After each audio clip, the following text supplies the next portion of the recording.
Okay, now let's move to section 2.3, service relationships. So in this section, we're going to look at what we mean by a service offering.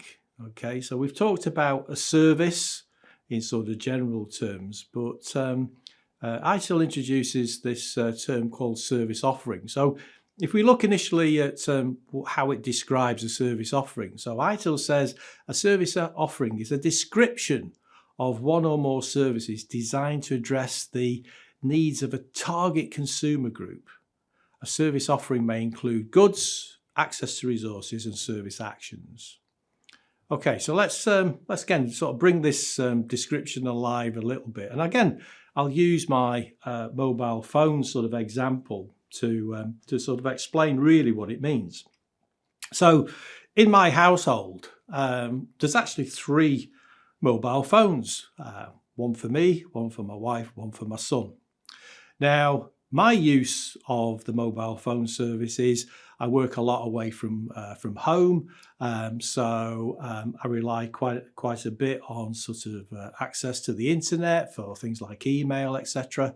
Hopefully there's a Wi-Fi service available where I'm staying, but yeah, I need probably more data than say my wife. So I have a service offering or a price plan, unlimited calls, unlimited texts, and I actually pay for around 10 gigabytes of data. Okay, so that's my service offering. Now, my wife, on the other hand, uses the phone mainly as a phone. Okay, a little bit of light surfing on Facebook, but that's probably about it. So my wife doesn't need 10 gigabytes of data. So her service offering or price plan, unlimited calls, unlimited texts, and maybe 2 gigabytes of data. Now, my son, on the other hand, doesn't use it as a phone at all, because if you ever ring him or send him a text, he never answers. But he does like his streaming services, you know, YouTube and sports channels, etc. So he has a price plan or a service offering, unlimited calls, unlimited texts, and 20 gigabytes of data. So each of those price plans, those service offerings, are in essence about the same service. Yeah. However, it's been designed to meet a particular requirement, which is, of course, in this example, the amount of data that the user or consumer wishes to use. So going back to the description of a service offering, you know, a description of one or more services designed to address the needs of a target consumer group. Myself, my wife, my son, we are consumer groups. We have slightly different requirements. And so the way the service is positioned for us is there's a price plan, a service offering, which we can take, which is most appropriate for the way we wish to use the mobile phone service. Okay. So we'll give you another example of this in a minute. But it says a service offering may include goods, access to resources, and service actions. So let's look briefly at those sort of 3 headings. So goods. So to use a mobile phone service, you need a phone. To use your corporate email service and desktop services, you're going to need a desktop or a laptop. Okay, so sometimes to use a service, you need to be given certain goods.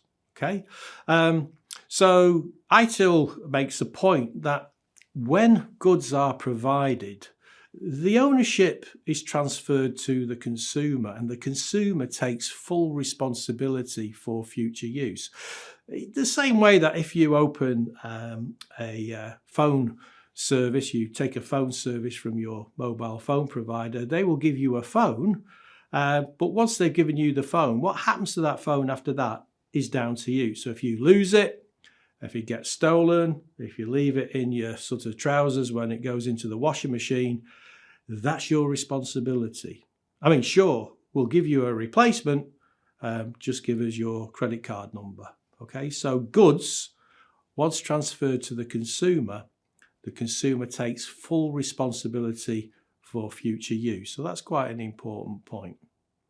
So I've got a laptop, I've got a desktop, I've got a mobile phone. In themselves, as we've said, they're not much use until you get access to the services that you wish to utilize.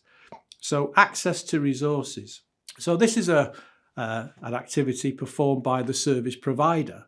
You are granted access under the appropriate terms and conditions, under the appropriate licensing regimes. You are granted access, and that access is given. The ownership is not transferred to the consumer. It is granted, it is given to you as a consumer. The service provider can withdraw or take away that access if required. If you don't pay your mobile phone bill, probably after 3 months, they will cut you off the network. Okay, so access to resources, the ownership is not transferred to the consumer, it is retained by the service provider. And then finally, service actions. So these are the things that we will do for you as the service provider. So taking this service offering, these are the things we will do for you. In some cases, these are things we will do for you. You don't need to ask. We're just going to do that. If you think of a desktop service, service actions might include backup of data, might include keeping the antivirus software maintained and up to date. But there may be some service actions that you can actually request from us. Okay, so these are things that you're entitled to ask for, things you're entitled to receive, yeah, and these are sort of pre-agreed, yeah. We're not going to get into an arm wrestle on the phone at the service desk in terms of, well, why do you need that or why are you asking for that? So for every service offering, service actions are defined. These are the things that we will do. These are the things we will do for you. You don't need to ask. These are the things that you're entitled to request from us. Simple level, access to technical support could be a good example of a service action that's agreed as part of a service offering. Okay, so we'll look at service actions when we look at service requests, because typically service actions, when requested by a user, are effectively handled by what we'll call service request management. Okay, but the key thing is service actions pre-agreed, part of normal service delivery. These are things you're entitled to request. If you ask for them, then we will fulfill them. So, service offering, a description of one or more services designed to address the needs of a target consumer group. Yeah, so may use the same software, hardware, infrastructure, but the service is tailored to specific consumer group requirements, similar to the price plans for 10 gigabytes of data, 20 gigabytes of data, 2 gigabytes of data. Same technology, same service, but we pay for something slightly different which best meets our particular needs. And every service offering consists typically of goods, where goods are needed to actually use the service, desktop, laptop, mobile phone as examples. The goods in themselves are of no use until you're granted access to the resources that provide that service. And of course, if you need ongoing help, support, or there are additional things that the service offering entitles you to, then service actions, things that we will do for you, things that you don't need to ask for, things that you are more than entitled to call us and we will process that for you, typically as a service request.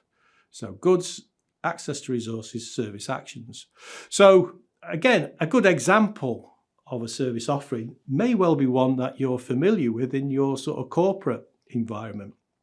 If we think of sort of the desktop services for the corporate organisation, it may well be, as an example, you have 3 service offerings.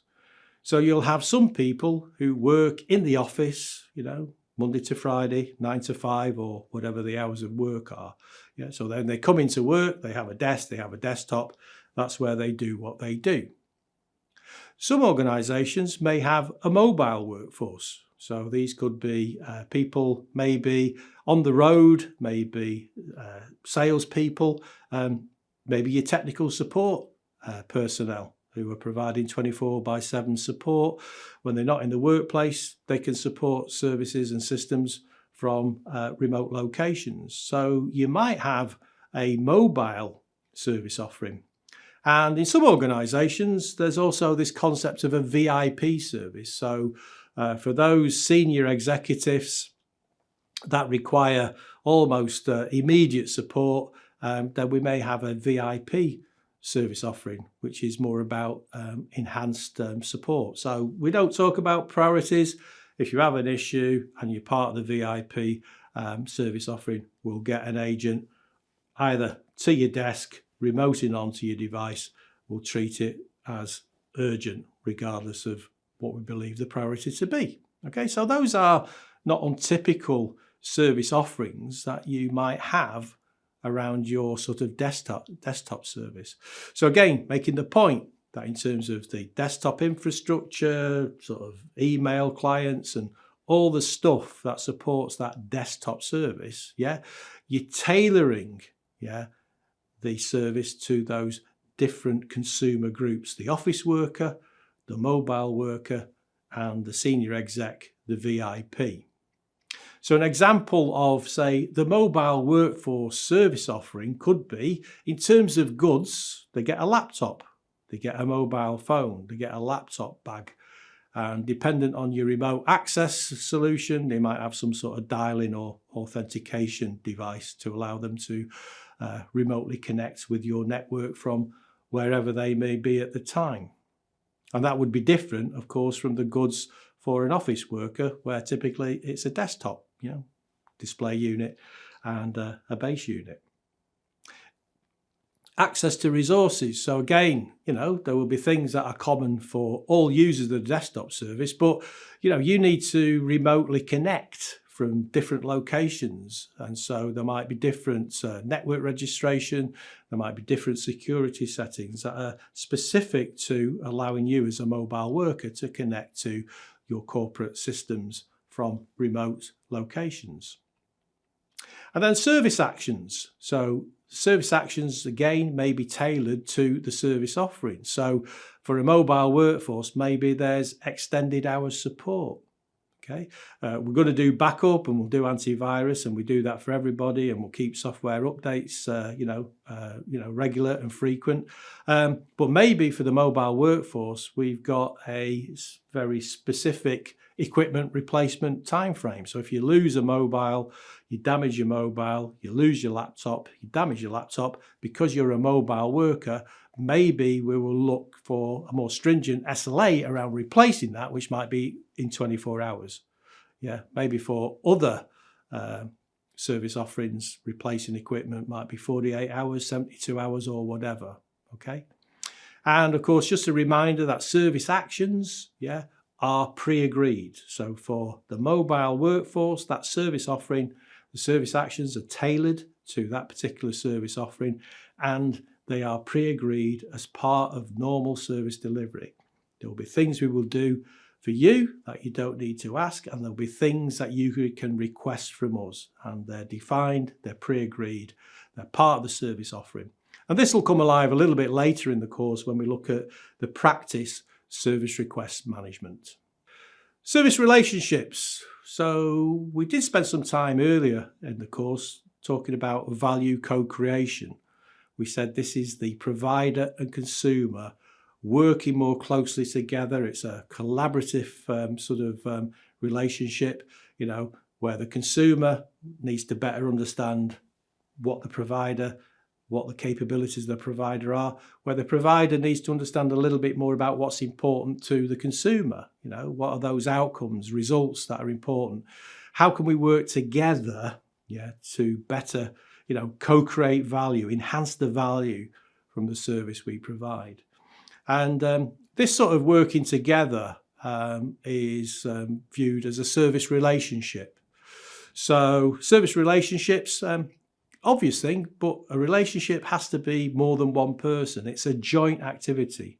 So for a service relationship to be working between provider and consumer, it's a joint activity, yeah, performed by the provider and the consumer to ensure we're focused on, can we continue to better create value between us, yeah? Service provision. Service consumption in terms of relationships, as we said, in ITIL terms, we are a provider organisation of IT services, the IT service provider, and we deliver our IT services to the consumer organisation. So service provision, it says activities performed by an organisation to provide services. Service consumption, activities performed by an organisation to consume services. So again, just understand this concept of provision and consumption and the activities required in both to both provide and consume services. So if we look at service provision, so sort of key activities in service provision, so managing your provider resources, configured to deliver the service. So resources, in ITIL terms, resources, not just technology, it's not just people, it could be budget, it's whatever we need to utilise to deliver the service. So managing our resources to deliver the services that are required.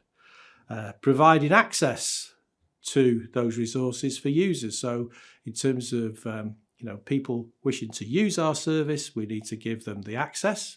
And remember, we can give and we can taketh away. We talked about service actions, things that you can request of us. So we need to have a mechanism for how we fulfill those agreed service actions.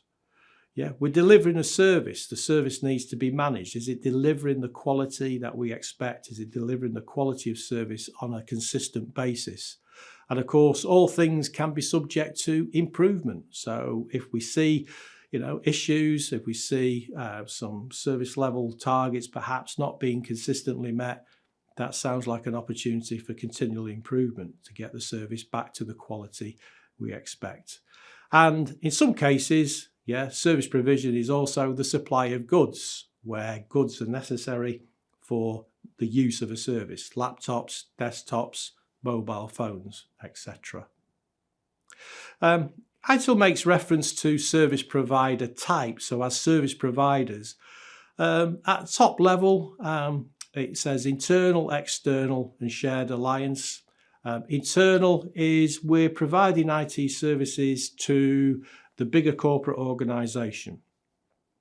So I work for the IT department in a bank and we deliver IT services to all the different business departments, consumer areas of the bank. So credit cards, retail, branch, contact centres, etc.